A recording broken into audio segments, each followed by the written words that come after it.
magi ko nag-black. Never jud ko mag-color og black labi na sa babae.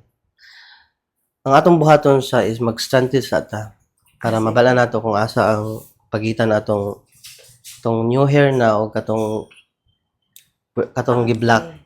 Sige. Pero ang ato gyud procedure ani is ombre balaya siya na atong buhaton. Kaya para malighten natin ng diri adto sa imong tumoy kay takabalo kung ma-left ba gyud ni.